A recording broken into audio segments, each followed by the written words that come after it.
ان کی باتوں سے کچھ اور ہی میسج مل رہا ہے. وہ تو بات کر رہے ہیں ماضی کی, ان کی باتیں ماضی سے شروع ہوتی ہیں, احتساب سے شروع ہوتی ہیں, وہ پریشان نظر آتے ہیں, وہ لگتا ہے کہ ان کی پریشانی ابھی یہیں سے دور ہی نہیں ہوئی ہے, وہ اس چیز سے آگے بڑھ ہی نہیں سکے ہیں کہ 2024 کے الیکشن میں ان کے ساتھ ہوا کیا ہے, ان کے ساتھ وعدے کیا ہوئے تھے, ان کو کہا کیا گیا تھا اور ان کے ساتھ ہو کیا گیا ہے. اگر ماضی کے احتساب کی, جوڈیشری کی, ججز کی, جرنیلوں کے احتساب کی آپ بات کریں گے تو آپ کیسے آگے بڑھیں گے؟ تو نون لیگ آدھی کچھ اور کہتی ہے, آدھی کچھ اور کہتی ہے. مطلب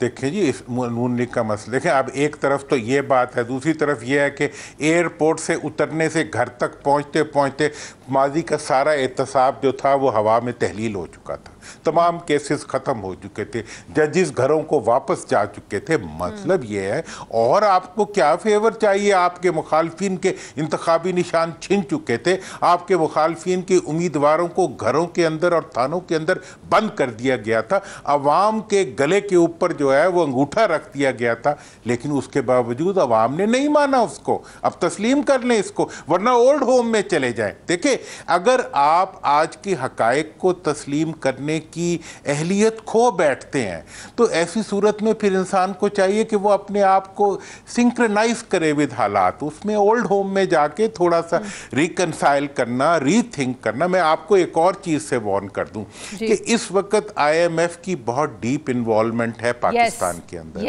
اس وقت دہشت گردی کے بڑے کھلے چیلنجز ہیں پاکستان کے اندر. ایسی نہ ہو کہ پھر کہیں باہر سے آپ کو اشارے آنے شروع ہو جائیں کہ آپ آپس میں بیٹھ کے مسئلوں کو ریزالو کریں, اور ماضی میں ایسا ہوتا رہا ہے.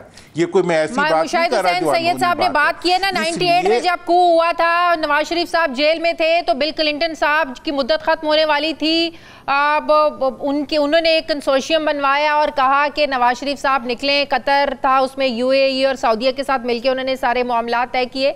تو ان کے کہنے کا مطلب یہ تھا کہ اگر تب ہی ہو سکتا ہے تو اب بھی ایسا نہ ہو کہ وہاں سے کال آ جائے تو آپ کو عمران خان کو باہر نکالنا پڑے, تو آپ بہتر ہے پہلی حالات کو سلجھا دیں.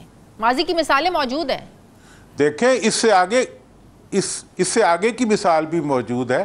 NRO جب ہوا تھا مشرف صاحب کے زمانے میں,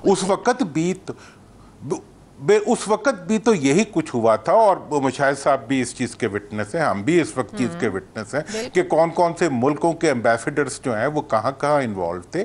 اب مطلب یہ ہے کہ آپ اپنی ساورنٹی کو انٹیکٹ رکھنے کے لیے, اپنی نیشنل جو آپ کی جو ہے نیشنل انٹیگریٹی جو ہے اس کو انٹیکٹ رکھنے کے لیے آپ کیوں نہیں جمہوری بن سکتے؟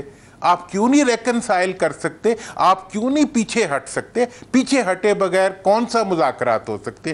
جب آپ کسی کے کہنے کے اوپر پیچھے ہٹیں گے, اس سے بہتر نہیں ہے کہ آج آپ عزت کے ساتھ راستہ بنائیں عوام کے لیے, عوام کے ووٹ کے احترام کے لیے, ملک کی معیشت کے لیے. دیکھیں, آج کی معیشت آپ سے تقاضا کرتی ہے. ورلڈ بینک نے, IMF نے, سب نے آپ کی مدد کرنی ہے. اس مدد کے لیے آپ کے ہاتھ پھیلے ہوئے ہیں, کشکول پھیلے ہوئے ہیں, آپ کے یہ گربان پھیلے ہوئے ہیں. تو آپ کیوں نہیں عوام کے لیے مسئلہ یہ ہے انفارچونیٹلی ہمارے ہاں جمہوریت کی ڈیفینیشن اپنے اپنے مفاد میں, اپنے اپنے نظریہ ضرورت کے تحت ہم جمہوریت کی ڈیفینیشن کرتے ہیں.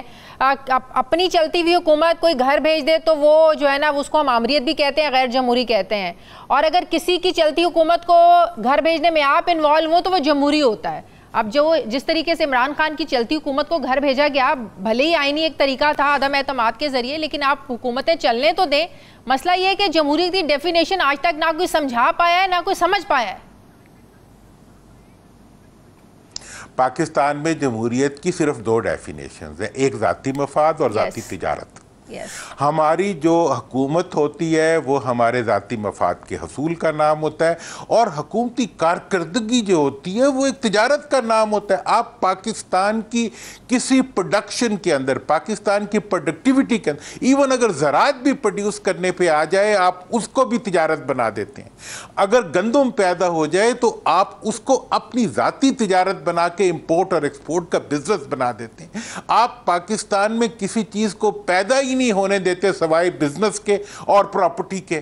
آپ نے پورے ملک کو ایک ذاتی مفادات کی جاگیر بنا کے اپنے خاندانی آمریتوں کو قائم رکھنے کے لیے, اپنے بچوں کے لیے ایک جوائے لینڈ بنانے کے لیے آپ نے اس کو ایک ویڈیو گیم بنا کے رکھ دیا ہے ملک کو.